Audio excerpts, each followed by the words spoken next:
సేటే ఇదంతా చేసుండొచ్చుగాక ఆ భీమరావుకి బుద్ధి చెప్పడం కోసం. కానీ మాధవి నా కూతురు మాధవి పెళ్ళవుతుంది. గ్రామస్తుల దృష్టిలో నా గౌరవ మర్యాదలు పెరుగుతాయి. మనకి మంచి రోజులు రాబోతున్నాయి. పిచ్చి మొహమా, అర్థం చేసుకో. నువ్వు ఏమీ ఆలోచించొద్దు, సంతోషంగా ఉండు.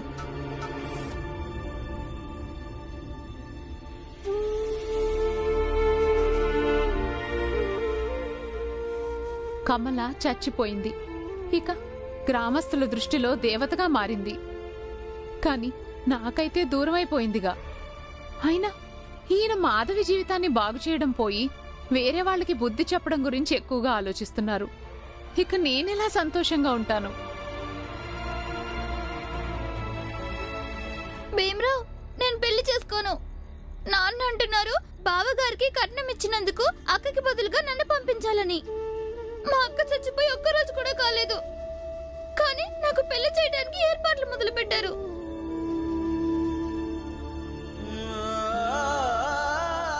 నేను పెళ్లి చేసుకోను.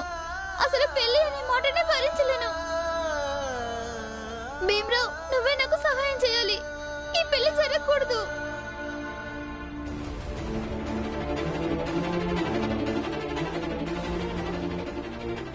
భీంబాబు, నువ్వు ఇక మాధవి కమల విషయంలో కల్పించుకోవద్దు. మనం మన సొంత విషయాల్లో పోరాడడం వేరే విషయం, కానీ వాళ్ళ సొంత విషయాల్లో మనం కల్పించుకోవడం అది తప్పు అవుతుంది. చూడు భీమ్, నువ్వే నాకు సహాయం చేయగలవు.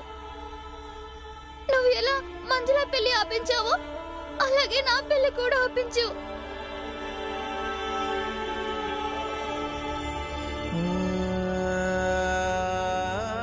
నువ్వేమీ మాట్లాడటం లేదెందుకు?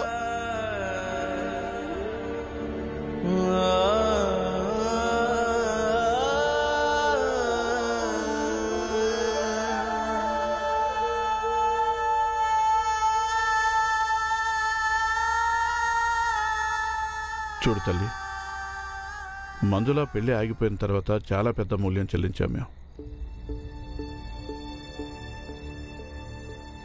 ఒకరి ప్రాణం పోయింది, కొందరు జైలుకు వెళ్ళారు. అంతేకాదు, నా కూతురి వైవాహిక జీవితం కూడా ప్రమాదంలో పడింది.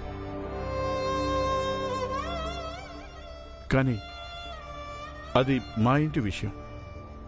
కానీ మేము మీ ఇంటికి వచ్చి నీ పెళ్లిని ఎలా ఆపగలం? అంటే నేను మీ ఇంటి దాన్ని కాదా భీమరావు?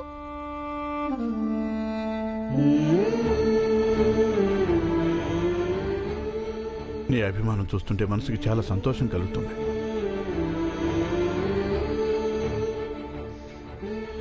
కానీ తల్లి, ఇది యథార్థం. మన 2 ఏళ్ల మధ్యలో ఒక పెద్ద అడ్డుగోడ ఉంది, జాతి. దాన్ని అధిగమించడం ఎవరి వల్ల అవదు.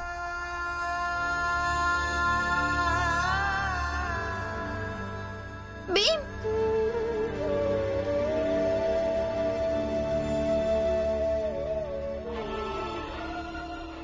నేను ఇలా అనుకుని వచ్చాను, ఇది కూడా నా ఇల్లే అని. ఎందుకంటే ఇక్కడ నా తమ్ముడు అంటాడు, వాడు న్యాయం ధర్మం అంటే పెద్ద మాటలు మాట్లాడతాడు. వాడు చెడుకి వ్యతిరేకంగా గొంతెత్తుతాడు. కానీ నేను తప్పుగా అర్థం చేసుకున్నాను. కేవలం తన కోసం, తన సొంత వాళ్ళ కోసమే పోరాటం చేస్తాడు. ఈ పరాయి అక్క కోసం కాదు. ఈ పరాయి అక్క విషయంలో తనకి జాతి అనే పెద్ద గోడ అడ్డం వస్తుంది. నన్ను క్షమించక్క. నేను నిస్సహాయుడినే, నీకు సహాయం చేయలేకపోతున్నాను. ఇంకా నయం భీమరావు, నేను నీ మాట విని చదువుకోలేదు. లేకపోతే నేను కూడా ఆయన వాళ్ళు పరాయి వాళ్ళు అంటూ తేడాలు నేర్చుకునేదాన్ని. ఇలాంటి చదివి గొప్ప వల్ల ఏం లాభం? నేను చదువుకోకపోవడమే మంచిది. అయ్యో లేదు లేదు, నువ్వు తప్పుగా అర్థం చేసుకున్నావు. సరిగ్గానే అర్థం చేసుకున్నాను భీమరావుని. నేను ఇప్పుడు తప్పకుండా పెళ్లి చేసుకుంటాను. ఎందుకు చేసుకుంటానో తెలుసా? భీమరావు జీవితాంతం బాధపడుతూ ఉండాలి. నేను నా అక్క పెళ్లిని ఆపాల్సిన సమయంలో దాక్కున్నాను అని.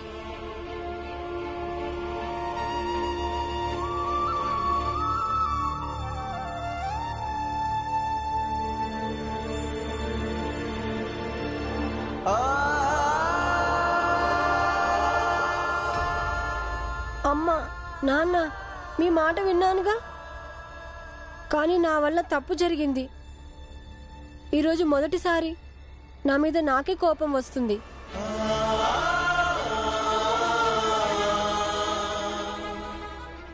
అలాగే మీ ఇద్దరి మీద కోపం ఉంది నాకు. ఎందుకంటే అన్ని విషయాల్లో నన్ను యోధుడిలాగా పోరాడాలని చెప్పే నాన్న ఇంకా అమ్మ నన్ను గోడచాటున దాక్కునేలాగా నిస్సహాయాన్ని చేసేశారు.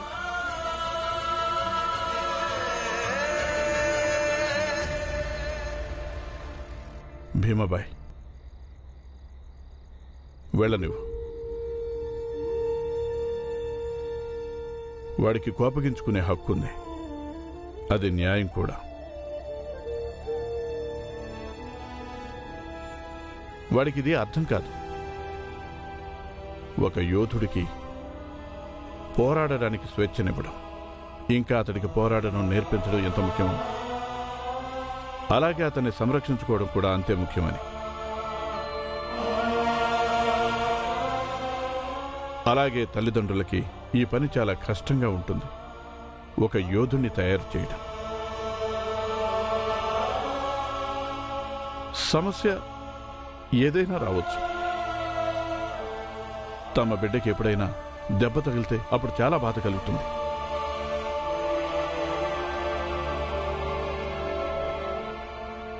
వాడిని అలాంటి దెబ్బల నుంచి కాపాడటం ఏమీ పాపం కాదు.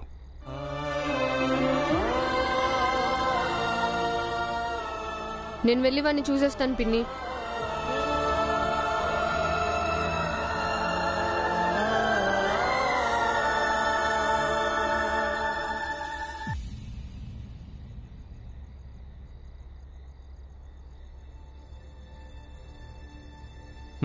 వచ్చావా నువ్వు? నీ ఆ తమ్ముడిని కలిసి? చూస్తాను వాడిప్పుడు ఈ పెళ్లిని ఎలా ఆపుతాడో. ఏర్పాట్లు అన్నీ అయిపోయాయి. సరే, జాగ్రత్తగా విను. రేపు ఉదయం నుంచే నలుగు వేడుక మొదలవుతుంది. వాడు మధ్యలో వస్తే ఈసారి వాడిని చంపి పడేస్తాం. మీరు ఎప్పుడంటే అప్పుడు నలుగు పెట్టుకుంటాను. మీరు ఎప్పుడు పెళ్లి చేసుకోమంటే అప్పుడు చేసుకుంటాను. మంచిదైంది ఆ భీమరావు ముందే భయపడ్డాడు. సుధారాణి, దీనికి శుద్ధీకరణ చెయ్యి. నేను వెళ్ళి ఇరుగు పొరుగు వారికి కబురు చెప్పొస్తాను.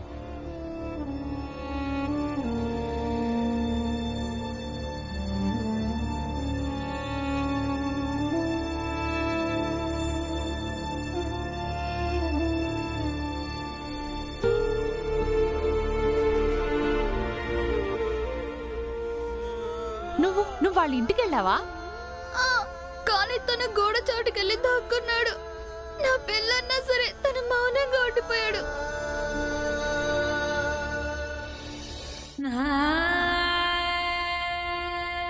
మాధవి, నీ మనసు చాలా మంచిది.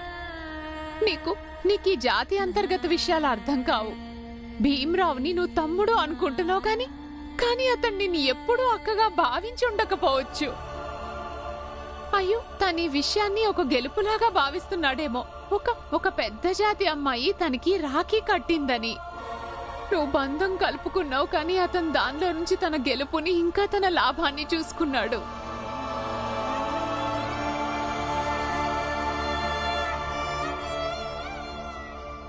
ధ్రువ, మాధవి అక్క నన్ను ఇలా అనుకుంటుందేమో. నేను స్వార్థపరుణ్ణని. తను నాతో బంధం కలుపుకుంది, కానీ నా అవసరమైనప్పుడు నేను పారిపోయాను. ఏం చెయ్యను? ఏం చేస్తావు భీమ్? మీ అమ్మ నాన్న కూడా వాళ్ళ వైపు నుంచి రైటే. చూడు, ఈరోజు ఒకవేళ స్కూల్లో బాబాయ్ సరైన సమయానికి పోలీస్ ఆఫీసర్ని తీసుకురాకపోయి ఉంటే అప్పుడు వాళ్ళందరూ నీ ప్రాణం తీసేసేవాళ్ళు. అలా ఎప్పుడైనా జరగచ్చు భీమ్. అయితే నేను ప్రాణాలకి భయపడి ఊరుకోవాలా? కానీ మీ అమ్మ నాన్నకి కూడా ఉంటుంది కదా ప్రాణభయం. నాకు కూడా ఉంది. చూడు భీమ్, ఇప్పుడు ఇది ఆలోచించి నీ మనసుని ఊరటపరుచుకో.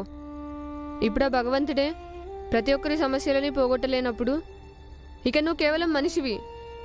నువ్వొక్కడివే అన్ని సమస్యలని ఎలా పరిష్కరించగలవు? కానీ ఇక్కడ మనుషులే అన్ని చేయగలుగుతారు.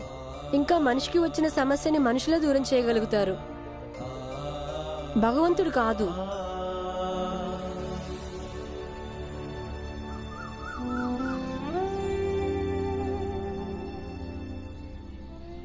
నలుగు పెట్టడానికి ముహూర్త సమయమైంది.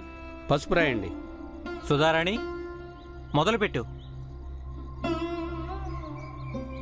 వరుడు తరపు నుంచి నలుగు పసుపు వచ్చింది, తీసుకోండి.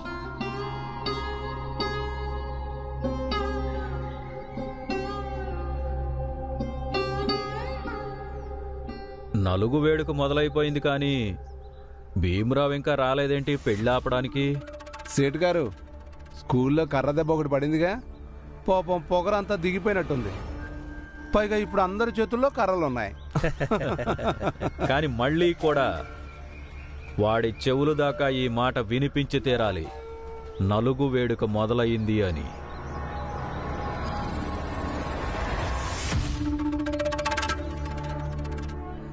భీమరావు, నలుగు పెట్టడం మొదలైంది. దమ్ముంటే వచ్చి ఆపు. పెళ్లి చేసుకోవడానికి సిద్ధపడ్డానుగా, ఇంకా తనెందుకు రెచ్చగొడుతున్నారు? వాడి స్థాయి ఏంటో చెప్పడానికి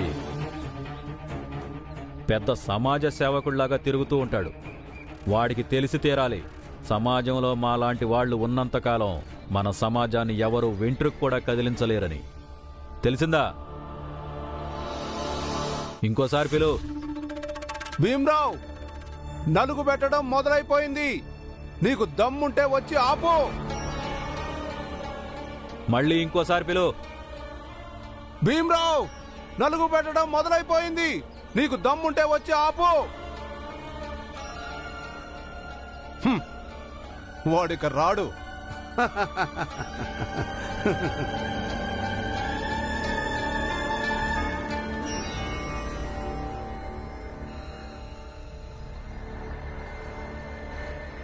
మీరు ఈ అమ్మాయికి పెళ్లి చేయడానికి వీల్లేదు.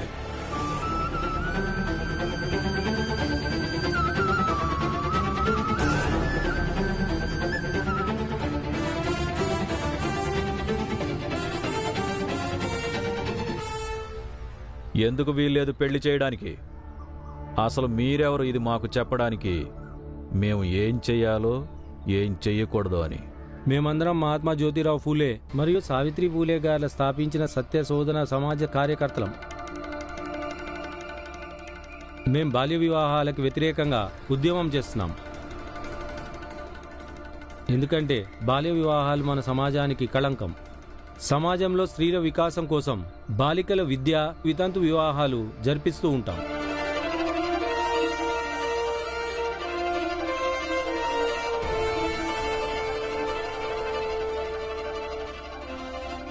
అంటే వీళ్ళందరినీ నువ్వు పంపించావా?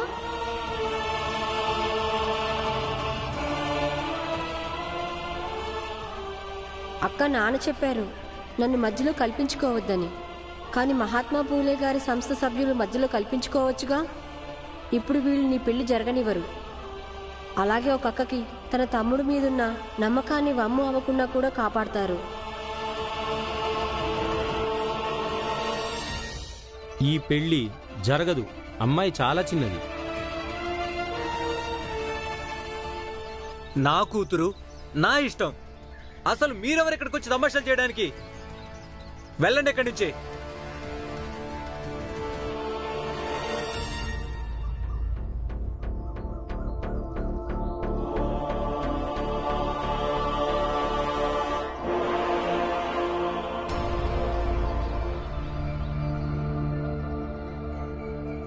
వీళ్ళందరూ సత్యశోధన సంస్థ సభ్యులు. మహాత్మా జ్యోతిరావు ఫూలే గారి సంస్థని ఈరోజు సావిత్రిబాయి ఫూలే గారు సమాజంలోని దురాచారాలను అంతం చేయడానికి నడిపిస్తున్నారు. ఈ విషయం నాకు మా నాన్న చెప్పారు. భీంబాబు, సత్యశోధన సమాజం పని. స్త్రీ జనోద్ధరణ, స్త్రీలకు సమాజంలో హక్కులు ఇప్పించడం, వాళ్ళకి చదువుకునే హక్కు కల్పించడం, ఇంకా వాళ్ళని ఒక ప్రయోజకులుగా మార్చడం, వాళ్ళ జీవితాల్ని వివేకంతో నడిపించుకునేలాగా. అలాగే సత్యశోధన సమాజం స్త్రీలు మరియు బాలికల పట్ల జరుగుతున్న సామాజిక అత్యాచారాలని వ్యతిరేకించడం, ఇంకా వాటి నుంచి వాళ్ళకి విముక్తి కలిగించే కార్యక్రమాలు చేస్తుంటారు. అందుకని మహాత్మా పూలే గారు తన భార్యతో కలిసి పూనాలో బాలికా విద్యాలయాన్ని స్థాపించారు. వాళ్ళు బాల్య వివాహాలని వ్యతిరేకించారు. వాళ్ళు వితంతు వివాహాలని ప్రోత్సహించారు. పైగా వారి ఆధ్వర్యంలో ఎన్నో వితంతు వివాహాలు కూడా జరిపించారు. ఇప్పుడు మహాత్మా పూలే గారు స్వర్గస్థులయ్యారు. కానీ ఆయన భార్య సావిత్రిబాయి పూలే ఇంకా వాళ్ల సంస్థ సత్యశోధనా సమాజం ఈ రోజుకి పనిచేస్తున్నారు.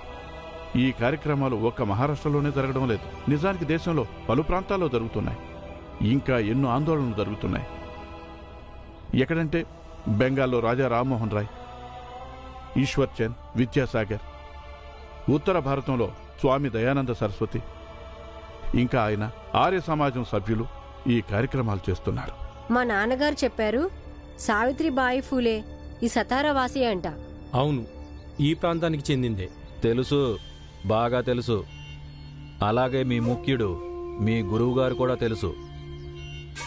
కాని అయితే ఏంటి, తరతరాలుగా వస్తున్న ఆచారాన్ని మేము అలాగే వదిలేయాలా? దురాచారాల్ని వదిలేయాల్సి ఉంటుంది. అది వేల సంవత్సరాల పాత విషయమైనా సరే. ఇంత చిన్న వయసులో ఆడపిల్లలకి పెళ్లి చేయడం మంచిది కాదు. ఇది ఆడపిల్లలందరికీ వికసించే వయసు. ఈ విషయమే సావిత్రిబాయి ఫూలే గారు అందరికీ వివరిస్తున్నారు. ఒకవేళ స్త్రీలు ఆరోగ్యంగా ఆనందంగా ఉంటేనే అప్పుడు సమాజం మొత్తం ఆరోగ్యంగా ఆనందంగా ఉంటుంది. ఇప్పుడు ఆమె పుట్టిన ఊరి వాళ్లే ఆమె విషయంలో ఆమెకు సహాయం చేయకపోతే ఇక వేరే వాళ్ళు ఆమెకు ఎలా సహాయం చేస్తారు? ఇది మార్పు కోసం చేసే పోరాటం. మాకు ఎలాంటి మార్పులు అవసరం లేదు. ఎవరైనా మా ఆచారాలతో ఆడుకుంటే మేము అలా చూస్తూ ఊరుకోం.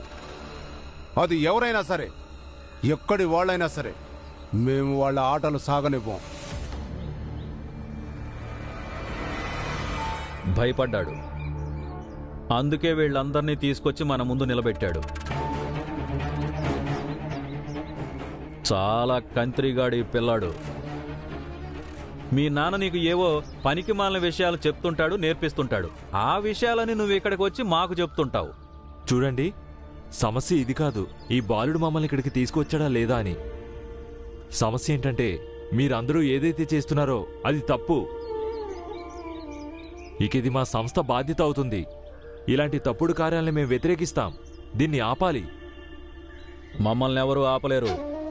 ఇక ఈ రోజు మా మధ్యకి ఎవరైనా వచ్చినా సరే వాళ్ళు మమ్మల్ని ఎదిరించాల్సి ఉంటుంది. ఏమంటారు? మేము ఎప్పుడూ హింసని విశ్వసించము. మేము శాంతి కాముకులం. మేము శాంతి సద్భావన కలిగి ఉంటాం. ఎందుకంటే హింస ద్వారా మనం మన భావాల్ని ఇతరుల మీద రుద్దకూడదు. అనురాగంతో, హృదయంతో పరివర్తన తేవాలి. ఒకవేళ ఎవరైనా మా పట్ల ఏదైనా చెడు చేయాలని దుస్సాహసం చేస్తే అప్పుడు దాని పరిణామం మీకు చాలా బాగా తెలుసు.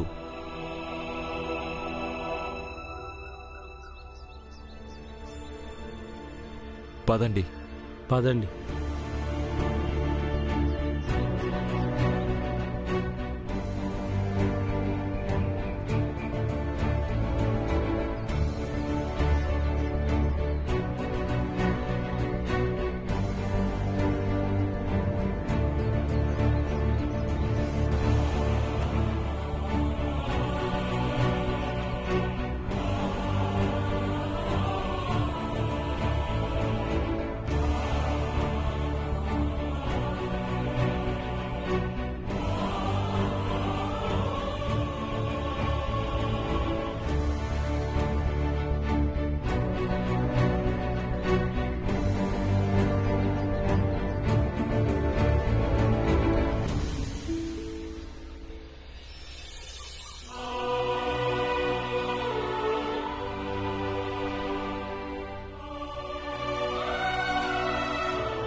మీ దగ్గర 2 మార్గాలున్నాయి.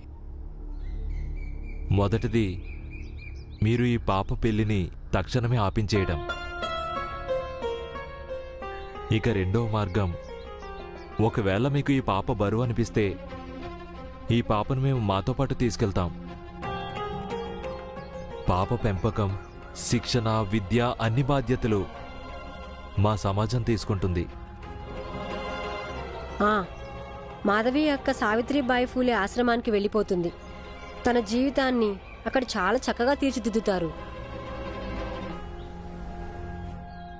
మీకు తెలుస్తుందా మీరు ఏ జాతి వాళ్ళో, ఇంకా ఏ జాతి వాడి పక్షాన్ని నిలబడ్డారో ఏమైనా తెలుస్తుందా మీకు? మా సమాజం ఈ జాతుల్ని నమ్మదు. మా దృష్టిలో ఉన్నతమైన ఆలోచన ఉన్నవారే ఉన్నత జాతివారు. ఇక ఎవరు సంకుచితంగా ఉంటే వారిది చిన్న జాతి.